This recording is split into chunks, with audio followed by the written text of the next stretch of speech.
Hello दोस्तों, bike mechanic rider में आपका स्वागत है।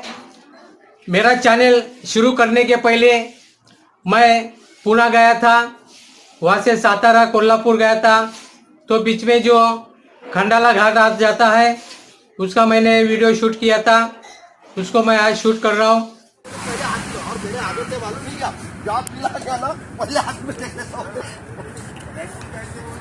नहीं तो वो पता नहीं, ये तो 4 में 36 आ गई।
दोस्तों, आपने अभी तक मेरा चैनल सब्सक्राइब नहीं किया होगा तो प्लीज़ लाइक कीजिए, शेयर कीजिए, सब्सक्राइब कीजिए।